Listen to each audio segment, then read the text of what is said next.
Graça e paz, meus irmãos. Vamos estudar hoje Apocalipse capítulo 21, a partir do verso 15, e vamos avançar até capítulo 22, verso 5, quando nós temos mais detalhes da Nova Jerusalém que são expressos.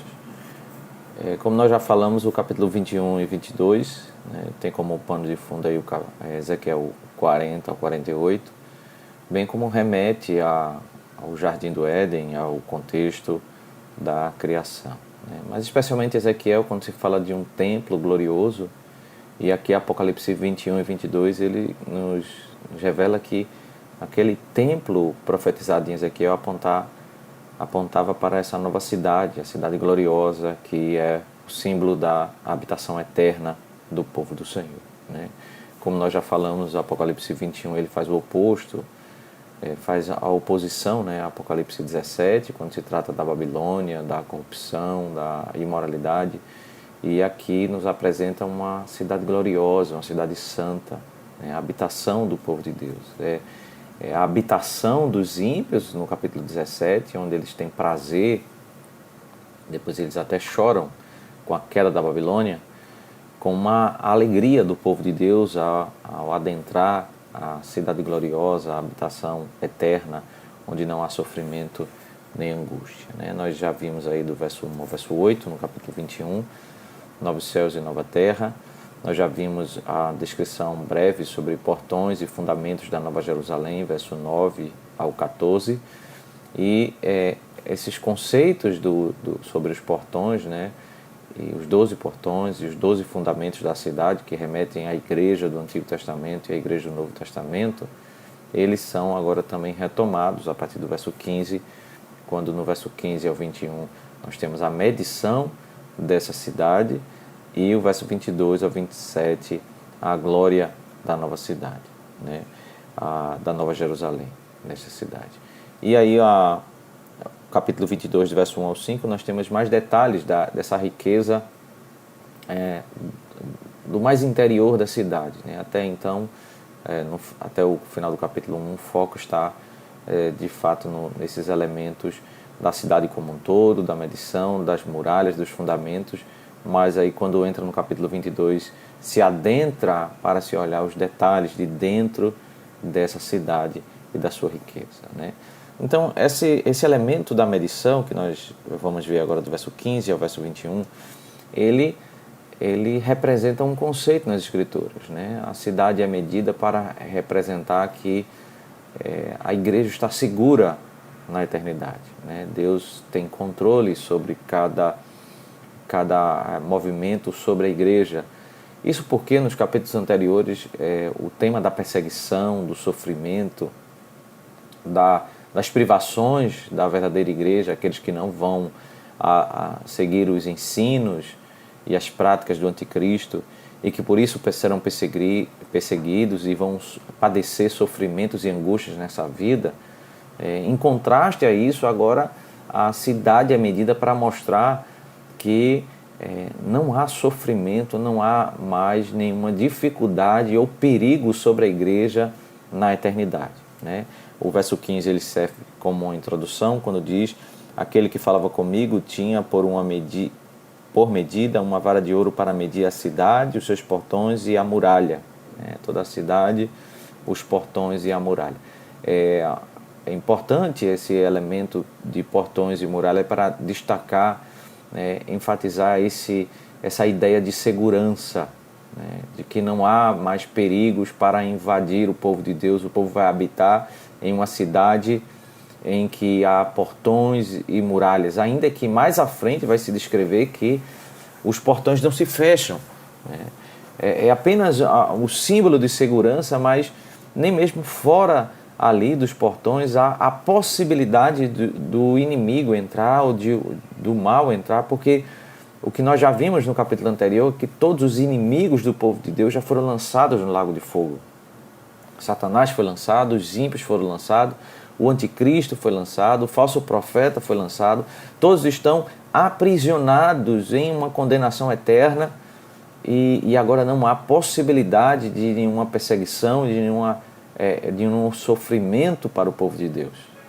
mas as muralhas e os portões estão ali para representar esse conceito de segurança, que faz de fato o contraste com a narrativa de tanto sofrimento e perseguição que o povo enfrentará nesses dias finais do surgimento do anticristo, né? Primeiro no verso 16 e verso 17, logo em seguida a introdução, temos a medição da cidade e da muralha. A cidade tinha a forma de um quadrado, de comprimento e largura iguais, e mediu a cidade com vara, e tinha 12.000 estádios, com seu comprimento, largura e altura são iguais. Mediu também a sua muralha, e tinha 144 côvados, pela medida humana que o anjo usava. Primeiro nós já vemos aqui a cidade ela é quadrangular, é como se fosse um cubo, né? É a mesma medição de 12.000 estádios. Isso, os estudiosos entendem que isso tem uma relação com o Santo dos Santos, que tinha essa estrutura de um cubo, né? O templo em Salomão tinha essa estrutura de um cubo, remetendo esse conceito, que o templo apontava para a cidade eterna, para a habitação, né, na presença de Deus, esse conceito. E também nós não podemos deixar de mencionar essa ênfase no 12, né, que já foi dita no bloco anterior até o verso 14, especialmente o verso 12 e verso 14, 12 tribos, 12 apóstolos, porque quem habita na cidade é quem ouviu o ensino das Escrituras, dos representantes do Senhor, e por isso a cidade é medida por 12, e 12 vezes 12, 144 côvados, tudo remetendo ao 12, né, para representar esse conceito de que não se pode entrar na cidade senão pelos escritos apostólicos, os escritos bíblicos, seja dos representantes do Antigo Testamento, como dos representantes do Novo Testamento. A igreja do Senhor, né? Ao mencionar os 12 apóstolos e as 12 tribos, ele está falando sobre a igreja do Antigo Testamento e a igreja do Novo Testamento. São eles que entram na cidade, são eles que desfrutam da segurança de conviver dentro das muralhas, desses portões, porque os nomes deles estão gravados, né, das 12 tribos, nos portões, e dos 12 apóstolos, nos fundamentos das muralhas, né? Porque é exatamente por meio desses representantes legais do Senhor é que o Evangelho de Cristo foi anunciado. O Evangelho que fala da glória do Senhor, da graça do Senhor, da salvação pela graça, é por meio das Escrituras, né, que vieram a nós, por meio desses representantes legais, que nós podemos compreender, né, a verdade do Senhor, a verdade revelada nas Escrituras. E aí nós temos no versículo 18 ao versículo 21 características, mais detalhes aí sobre a cidade, sobre as muralhas e sobre os portões, né? A partir do verso 18, o texto diz: a muralha é feita de jaspe e a cidade é de ouro puro, semelhante ao vidro límpido. Os alicerces da muralha da cidade estão enfeitados de todo tipo de pedras preciosas. O primeiro alicerce é jaspe, o segundo safira, o terceiro calcedônia, o quarto de esmeralda, o quinto de sardônio, o sexto de sárdio, o sétimo de crisólito, o oitavo de berilo, o nono de topázio, o décimo de crisopraso, o 11º de jacinto e o 12º de ametista, né? Então fala-se de pedras preciosas, né, que estão em torno dessa cidade. A muralha, a sua preciosidade, e os alicerces da muralha são aqui enfeitados com 12 pedras preciosas, uma referência àquilo que estava no peitoral do sumo sacerdote. Novamente a ênfase em 12, né, para destacar essa preciosidade desses representantes da igreja, seja do Antigo Testamento como do Novo Testamento, né? A muralha é enfeitada, né, com essas pedras preciosas para representar o conceito, né, o conceito de que ninguém pode entrar, passar por essas muralhas senão por meio desses ensinos apostólicos, os ensinos que estão fundamentados tanto no Antigo Testamento como no Novo Testamento, né?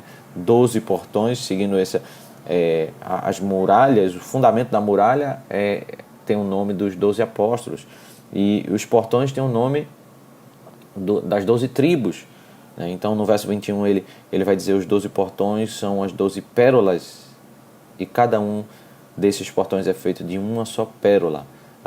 A praça da cidade é de ouro puro, como vidro transparente. Né? Então, aqui tem a preciosidade dos portões, né, dos representantes, né, do Antigo Testamento, que imagine uma porta toda sendo feita de pérola para destacar essa preciosidade dos representantes do povo de Deus do Antigo Testamento, porque eles entregaram ao povo de Deus, né, a palavra revelada, a palavra que vem do próprio Senhor.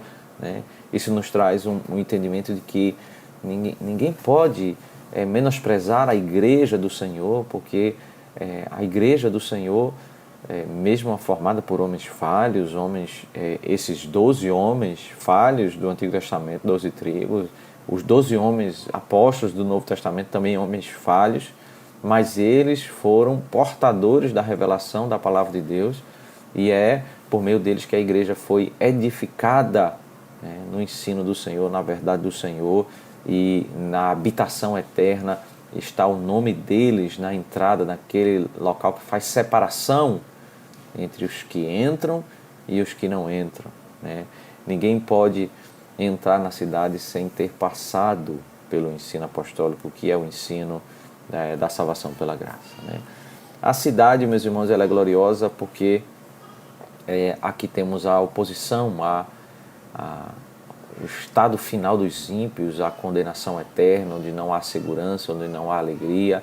A cidade é gloriosa porque há segurança e a paz, né, na presença do Senhor. Né? A ênfase que se destaca aqui no verso 15 a verso 21 sobre esses 12 nomes, né?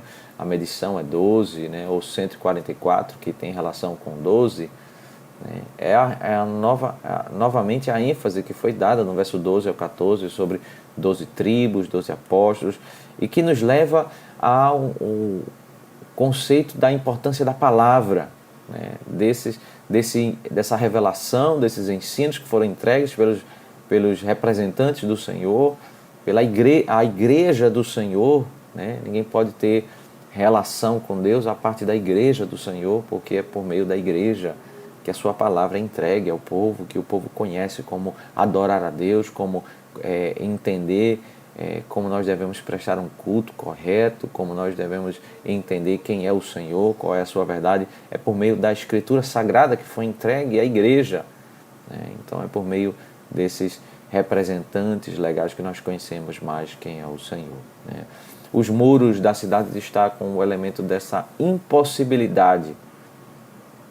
Se já ficou claro no capítulo anterior que os ímpios estão lançados no lago de fogo e não há como sair de lá, o simbolismo agora dos muros da cidade representa esse conceito de que não há possibilidade deles adentrarem, né, e conviverem com o povo do Senhor. Eles estão apartados do povo do Senhor.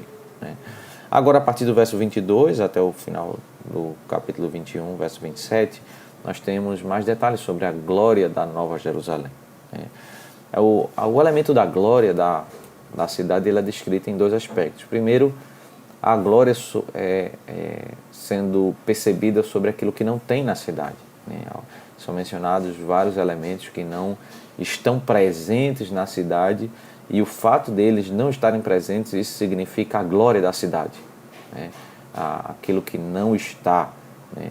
E um segundo elemento é sobre o reconhecimento, né? Sobre várias pessoas que vêm de várias nações, inclusive reis dessas nações, que foram convertidos, que foram regenerados pelo Senhor, e agora eles reconhecem a glória do Rei dos Reis e do Senhor dos Senhores. Né?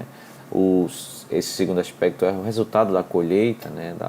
Daquilo que é mencionado no Salmo 2, né? Quando os gentios eles são trazidos, né? Os reis da terra são chamados a temer e tremer diante do Senhor, e essa colheita é exatamente o que o anticristo tentou imitar o Senhor. Ele tentou e ele conseguiu arrastar boa parte das nações, muitas pessoas seguindo seus ideais, e aquele grupo que foi destruído nos capítulos anteriores, né? eles foram iludidos pela artimanha de Satanás, mas ele conseguiu fazer um grande ajuntamento de toda a terra, de nações, de pessoas, gentios de todas as nações, para absorver e defender os seus ideais, né?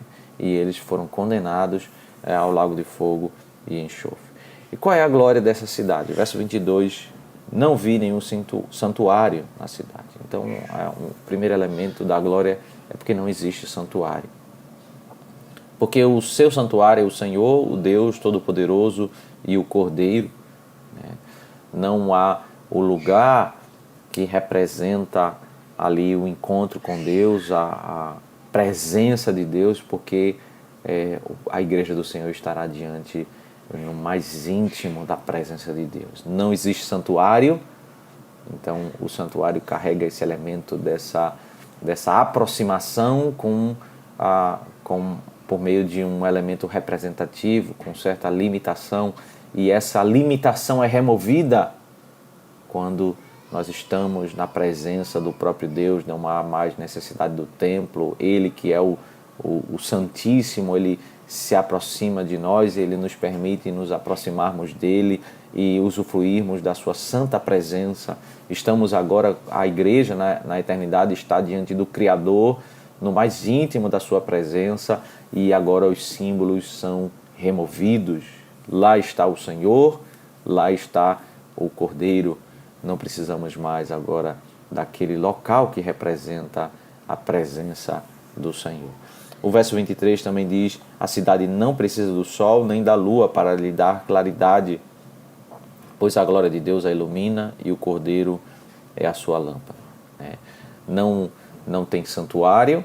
Agora a glória de Deus é vista pelo fato de não ter os luminares, não tem o sol e a lua que estão no contexto da criação.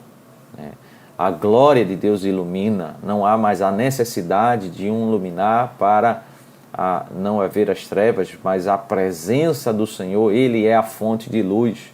Ele tira o instrumento estabelecido por Ele para iluminar a criação. Agora não precisa mais desse instrumento, nem do sol, nem da lua, nem daquele para governar o dia, nem daquele que foi estabelecido para governar a noite. E aqui nós percebemos claramente que o estado eterno ele é um contexto superior ao contexto da criação. Na criação existe sol e lua, mesmo quando não há o pecado. Deus estabeleceu o sol para iluminar. O Senhor sai para se encontrar com o seu povo na viração do dia, mas aqui o Senhor habita com o seu povo. O povo vive, o Senhor está na cidade, o povo convive com o Senhor, e por isso não há apenas um encontro em determinado momento, mas há um relacionamento, um convívio, uma habitação permanente na presença do Senhor, e por isso não há mais a necessidade de sol, aquilo que está em Gênesis capítulo 1. Aqui é um contexto superior.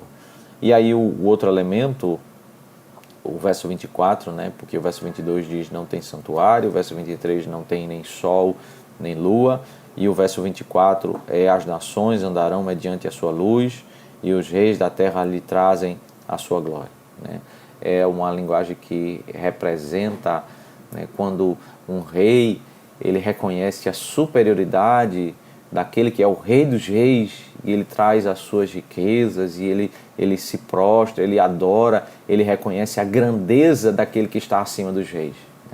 Aqui representa esse momento das nações, aqueles que foram colhidos de todas as nações da terra, ele se aproximando, inclusive reis, se aproximando do Senhor, entregando a adoração, reconhecendo que Ele é a fonte de toda a riqueza e todo o poder, e eles se prostrando diante do Senhor. Eles estão reconhecendo a superioridade daquele que é o Rei dos Reis e Senhor dos Senhores. Nele, naquela cidade, não há espaço para alguém se comparar àquele que é o Rei dos Reis e o Senhor dos Senhores. Até mesmo aqueles que foram reis de nações em sua história de vida, eles são inferiores e eles se prostram e reconhecem a glória do Senhor, aquele que é superior. Aí mais um detalhe no verso 25, diz: os seus portões jamais se fecharão de dia, pois pois nela não haverá noite, né? Os portões não se fecham e não existe noite. Dois elementos aqui que esclarecem mais ainda a glória da cidade, né? Os portões estão ali, as muralhas, para representar esse conceito de segurança. Mas não é o ponto de que existe algum perigo dos inimigos invadirem, porque todos os inimigos já estão condenados no lago de fogo, né? Os portões estão ali para representar o conceito de que os salvos, eles procedem das 12 tribos, né? Eles têm aliança com as 12 tribos, né? As muralhas estão ali para representar esse conceito de segurança, mas os portões ficam abertos, nem mesmo noite existe, porque o Senhor ilumina todo o tempo, não há mais as limitações próprias até do contexto da criação. Existe um contexto superior, né? Não existe perigos diante do povo do Senhor. E novamente, aquilo que foi dito no verso 24, é repetido no verso 26, e lhe trarão a glória e a honra das nações, né? As nações se aproximando e os salvos remidos de todas as nações, eles vão trazendo as suas riquezas e se prostrando diante do Senhor. No verso 27, nela não entrará nada que seja impuro, nem o que pratica abominação e mentira, mas somente os inscritos no livro da vida do Cordeiro, né? Os ímpios, todos aqueles que seguiram os ideais do anticristo, os ideais de Satanás, aqueles que não se renderam ao Cordeiro, não tiveram aliança com o Cordeiro, não creram na sua salvação, na mensagem da graça, eles não estão escritos no livro da vida e eles não podem adentrar. A cidade é para os salvos, a cidade é segurança para o povo de Deus, o povo que foi perseguido no contexto da Babilônia. A Babilônia é o local do prazer e da segurança para os ímpios e é o contexto de perseguição e sofrimento para o povo de Deus. Aqui nós temos o oposto, agora nós temos o local da segurança e do prazer do povo de Deus por toda a eternidade. Uma cidade inabalável, uma cidade segura, uma cidade gloriosa, porque é o local da habitação de Deus, da comunhão íntima com Deus. E o povo de Deus pode adentrar. Mas os ímpios, não há possibilidade deles entrarem, aqueles que são manchados com os atributos da Babilônia, o atributo da impureza, da abominação e da mentira, tudo aquilo que é a marca dessa cidade em que os ímpios tinham prazer. Agora eles não podem adentrar uma cidade que é marcada pela santidade e pela pureza, né? Agora o texto avança para o mais interior da cidade, capítulo 22, verso 1 ao verso 5, né? A glória do mais interior. Então o anjo me mostrou o rio da água da vida, brilhante como cristal, no meio da praça da cidade, e de um e de outro lado do rio está a árvore da vida, que produz 12 frutos, dando o seu fruto de mês em mês. E as folhas da árvore são para a cura dos povos, né? Do meio da cidade do trono, sai o rio da vida, né? Uma alusão ali a Ezequiel capítulo 47, também uma ênfase ao Éden, né? A cidade cada vez mais vai sendo descrita e nós percebemos as conexões com o Éden, né? Ainda que aqui é um Éden superior, é uma íntima comunhão com Deus, não há mais possibilidade, né, de queda, não há mais possibilidade de nos afastarmos. A comunhão, o encontro com o Senhor não é na viração do dia, mas é um convívio permanente, né? E essa vida, esse rio que é descrito em Ezequiel, que ele sai trazendo vida por onde passa, e ele está permanente, né, na local da habitação do povo de Deus, né? O que Apocalipse, agora capítulo 21 e 22, está nos deixando cada vez mais claro para nós que a profecia de Ezequiel apontava para esse estado eterno, né? Esse templo, esse rio que se fala em Ezequiel capítulo 40, 48, fala sobre essa habitação eterna do Senhor. Não é um templo literal na cidade de Jerusalém, na história antes da vinda de Cristo, mas é o templo celestial, é a habitação eterna, né? Ali existe a árvore da vida, não existe mais morte, não existe mais maldição. O que nós precisamos entender é que o início do verso 3 ele explica esse simbolismo aqui destacado do verso 2, né? Que existem uma árvore de vida que tem folhas que dão curas. Aí o verso 3 diz: nunca mais haverá qualquer maldição. Esse é o significado de haver uma árvore, um rio que produz vida, e a árvore que provê ali cura para todos os povos, todas as nações. Não tem mais doença, não tem mais morte, não tem mais maldição. Isso é representado por uma árvore com 12 folhas, com folhas para curar os povos, com um rio que não somente sacia a nossa sede, mas que onde ele encontra a morte, ele traz vida, que é o simbolismo lá de Ezequiel. É uma cidade onde tem fonte de vida, porque a vida flui do Senhor para todos que habitam nele, e há a vida eterna para toda a eternidade. Não há mais perigo de morte, de qualquer maldição, e nela está o trono de Deus e do Cordeiro. Os seus servos o adorarão, contemplarão a sua face, e na sua testa terão gravado o nome dele. Então, o que há, essa é a maior riqueza dessa cidade, não é as pedras preciosas, mas é o fato do homem estar o mais íntimo e mais próximo do seu Criador. Essa expressão, contemplar a face do Senhor, é estar diante de Deus, é conhecer intimamente o Senhor, contemplar a face do Senhor, é ser abençoado por Ele, é conhecer Ele no mais íntimo da sua presença, desfrutar da sua presença. Essa é a grande riqueza, porque agora nós vemos como em espelho, mas nós o veremos face a face. 1 Coríntios capítulo 13 fala sobre isso. Nós estaremos diante do Senhor, conhecendo Ele mais intimamente, e estaremos desfrutando da sua presença. Essa é a grande riqueza dessa cidade, essa comunhão íntima com aquele que é a fonte de todo o tesouro, que é o próprio Deus. E como nós iremos desfrutar disso? Nós iremos adorar Ele, contemplando a sua face. Nós percebemos a sua glória e nós temos prazer nessa percepção. Nós adoramos ao reconhecer a sua grandeza, ao poder desfrutar dessa percepção que o Senhor nos concede, ao adentrar mais íntimo da sua presença.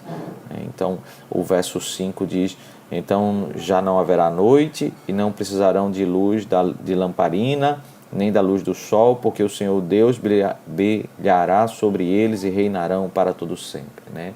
As implicações de viver eternamente na presença do Senhor é não precisar da noite.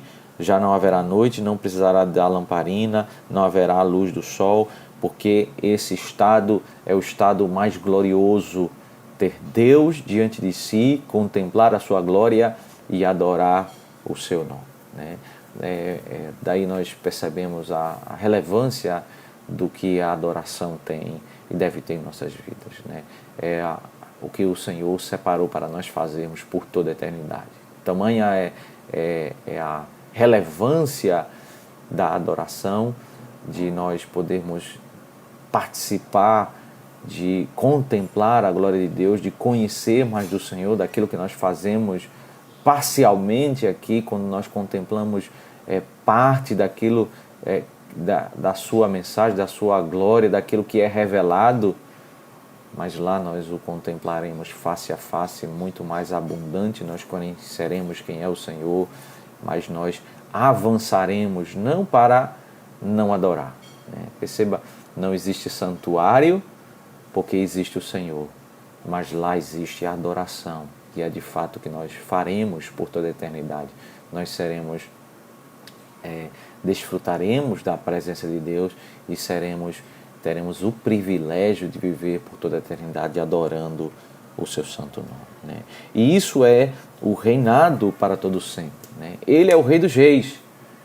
E aqui nós somos como Adão, que foi criado como um representante desse Rei maior. Nós somos reis na terra para governar a criação como vice-regentes. Nós somos representantes desse Rei, mas nós somos imagem e semelhança desse rei, então nós estamos sobre tudo aquilo que foi criado pelo Senhor, toda a criação está debaixo agora dos nossos pés, para nós governarmos em nome desse rei, e nós estaremos reinando para todo sempre, né, adorando o Senhor e governando, né, em nome desse rei toda a criação que é colocada diante de nós. Né? A estrutura da criação é reestabelecida agora numa estrutura mais avançada, né, com alguns elementos semelhantes, mas alguns elementos distintos da estrutura da criação.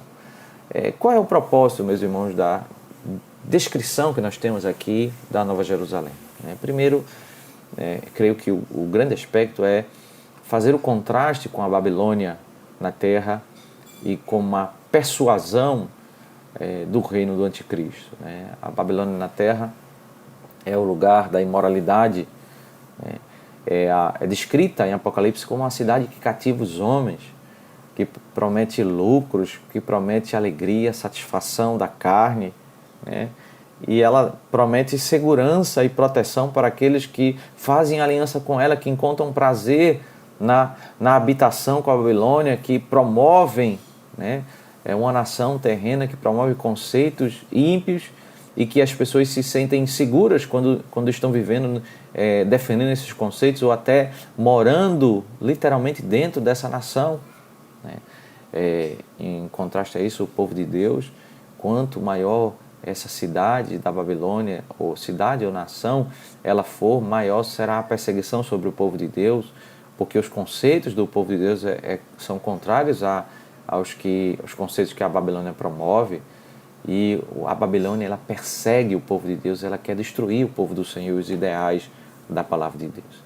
A Babilônia será destruída, essa nação será destruída pelo próprio anticristo, que vai se levantar com 10 líderes que vão apoiar ele, e subitamente a Babilônia será destruída. Aquele local que era visto como um local de glória, de proteção, de grande poder, ele vai ser arruinado, como muitos que vão habitar nele serão mortos por essa grande e repentina destruição. O reino do anticristo, ele vai, após esse ato de destruição, ele vai usar isso para tentar persuadir todas as nações sobre sua glória, sua grandeza, seu poder. Ele quer anunciar aos homens de modo ardiloso, com sua artimanha, astúcia, de que ele é digno de glória, de que ele deve ser temido, ele deve ser adorado. Ele persegue a igreja, ele quer destruir a igreja, ele tira a vida de muitas pessoas, e aqueles que recebem o nome da besta, a marca da besta, aqueles que se prostram diante dos seus ideais, eles entram em aliança com o anticristo e eles buscam ali proteção e segurança no anticristo. Mas o que é a Nova Jerusalém? A Nova Jerusalém é de fato tudo o que é oposto ao reino do anticristo e à Babilônia, porque é somente lá que existe segurança. É somente lá onde não existe maldição, somente lá onde existe a verdade, porque lá habita o Senhor, é somente lá onde existe satisfação plena, que é a maior riqueza que o ser humano pode encontrar, é estar no mais íntimo da presença de Deus e contemplar a sua face, e contemplar quem é o Senhor, contemplar da sua glória, assimilar a sua verdade e desfrutar da sua grandeza ao ser ministrado pelo Senhor, ao ser abençoado pelo Senhor, a conhecer quem é o Senhor e ser tomado da sua grandeza e da sua glória. Ali nós temos de fato o local da mais profunda segurança, paz e alegria. Longe da cidade é só ilusão. A proposta do anticristo e a proposta da Babilônia são argumentos ilusórios que vão terminar em condenação. Mas o ensino da palavra do Senhor termina para aqueles que creem no Senhor em uma habitação eterna, de glória eterna, de desfrutar da maior riqueza que o ser humano pode desfrutar, que é conhecer o Senhor mais profundamente, aquele que é o digno de ser adorado. Que o Senhor nos abençoe e nos fortaleça a esperança de que passaremos a eternidade com o Senhor para a glória dele mesmo. Que Deus nos abençoe.